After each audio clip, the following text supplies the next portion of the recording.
todo esto le voy a pedir a don David que nos grabe, porque en esta muy politizada pandemia, con todos estos temas que se utilizan precisamente por la política, yo le quiero preguntar a usted, ¿hay algún lugar del mundo donde no haya protestas contra los gobiernos locales? Ay, Toño, pues fíjate que esto del COVID va dejando pues muchas víctimas, digamos, en el camino, pero de todo tipo, y políticamente hablando te diría que ni nos deberíamos de asustar tanto, porque aquí el golpeteo ha estado, ya sabemos que muy fuerte, y bueno, parte de la tónica, la disputa política, pero aquí realmente no hay tanta polarización política en términos del poder, que la puede haber en la narrativa, en el discurso, y bueno, salgan de las redes sociales y digamos, se matiza bastante esa polémica supuesta, ¿no? O sea, en ese sentido, no es lo que es en Estados Unidos, pues, que la verdad ahí sí hay una cosa de cruzarlo a la mitad.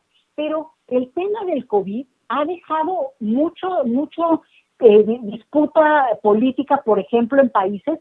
Sabemos muy bien que hoy Italia renunció su primer ministro, no solamente por eso, sino la economía, porque esa es la otra víctima del COVID. En España hay una crisis impresionante. En Francia, acuérdense que además también Macron, el presidente de Francia, tuvo COVID y bueno, no se la acababa, ¿no? Porque bueno, también él tiene los suyito. Y luego, bueno, el mismo también primer ministro en Inglaterra, ¿no? En Reino Unido, que tuvo también en su momento COVID y que es todo un personaje. Y en este año que hemos vivido con el COVID, bueno, se inició el Brexit, acuérdense la salida de todo el fin, digamos, de la estructura que tenía el proyecto de la Unión Europea y por tanto las consecuencias políticas que se están viviendo al interior en el escenario del COVID, pues son fuertísimas, porque empiezas a restringir la movilidad en el momento en que necesitas la mayor productividad, echar a andar tu maquinaria, ¿no? Productiva, y no puedes permitir la movilidad de tus trabajadores, de tus empresas. Entonces, un tema delicado. Y en nuestro continente, bueno, Brasil es un caso que hay que seguir. Y ojo, porque hay que seguirlo no solamente porque hay interés, porque es nuestro, además, aliado, ahorita en este momento no socio, pero bueno, un pueblo hermano. Porque realmente la situación está muy grave, Toño. Siendo un país tan grande, pues, y déjame decirte, muy desarrollado en términos científicos, un país muy desigual como México, pero donde también tiene científicos de primerísimo nivel.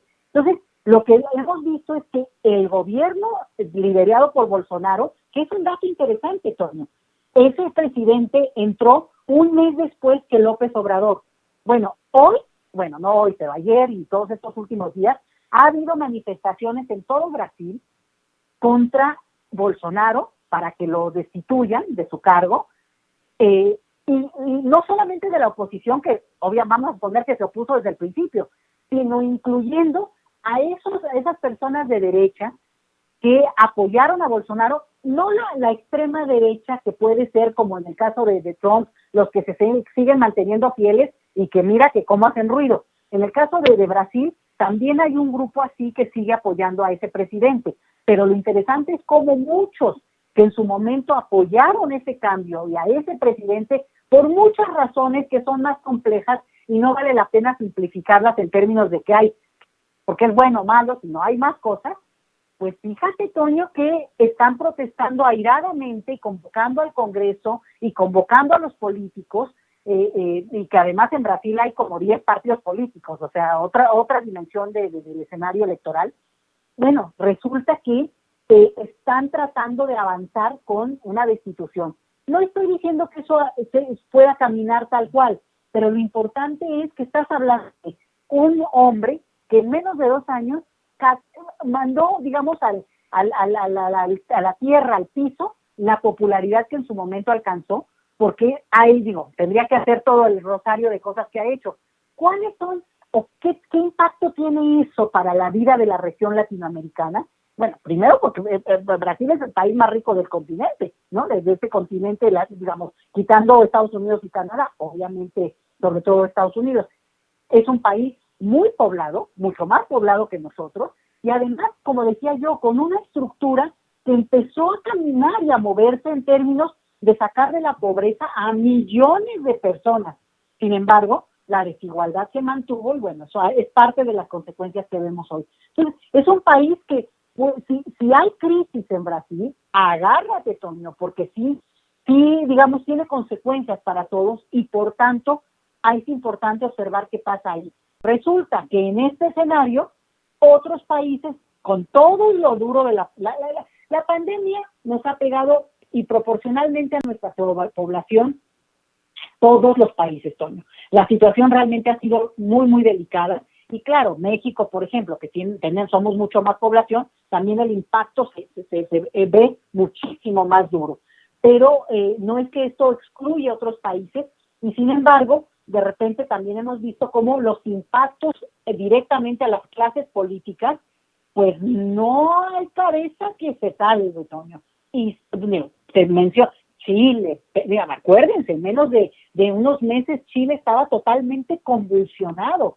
Perú cambió incluso todo el presidente nuevamente, digo, que ha cambiado varias veces. Entonces, lo pongo en contexto porque creo que cuando vemos el golpeteo en el caso mexicano, pues es parte de la política por un lado, y las mezquindades pues lo son de toda la clase política, tiene ese juego también, digamos, discursivo para tratar de descalificar, digo, se les pasa la mano, pero vamos a decir que está ahí, y sin embargo, tal vez hay que voltear a ver cómo están cada uno de los países en el contexto de otros temas que permiten explicar, por ejemplo, popularidad de quienes gobiernan o apoyo a pesar de la crisis o incluso, por ejemplo, cuestiones muy básicas como la economía, que todas están en el hoyo, no te voy a decir, pero cómo hay expectativas de que se mueva una u otra, y ahí es donde están las crisis más que conmocionan más, Toño. Entonces,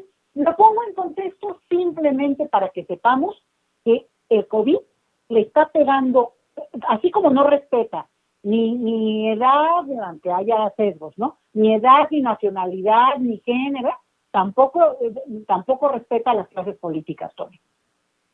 Sí, exactamente. Hay que ser muy claros con eso. Yo lo he dicho aquí en Sin Censura una y otra vez. Esta es una cuestión biológica, doctora.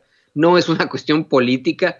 Es una tragedia humana que estamos enfrentando en todo el mundo y no nos podemos quedar con la mera idea hasta infantil de decir es que es culpa de el gobierno de Wuhan, China, y luego fue culpa del gobierno de Estados Unidos. No, pues es ridículo eso, ¿no? O sea, eso es, no podemos irnos de esa parte. Es una tragedia humana que buscamos se pueda resolver tan pronto como sea posible.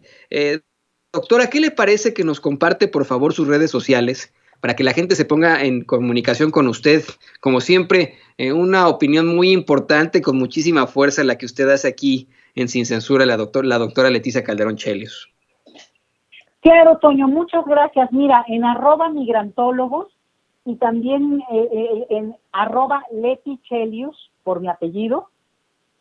Y bueno, y también digamos, de la producción académica de la que soy parte, pues a través de el Instituto Mora, que pueden ustedes consultarlo, pues entrando así, directo, no tienen que googlearle, con googlearle ya pueden entrar y conocer lo que producimos ahí. Así que eso, Tony, pues agradecerte siempre y también mandar un abrazo a todo el equipo de Sin Censura.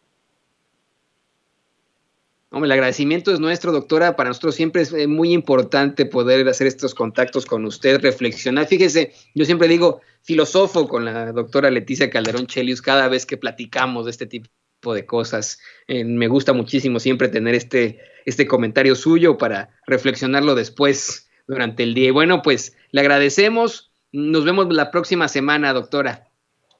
Nos vemos, Toño. Un saludo grande y que se les baje el frío por allá. Gracias. La doctora Leticia Calderón Chelios, usted lo sabe perfectamente, colaboradora de Sin Censura, investigadora del Instituto Mora, experta en asuntos de migración.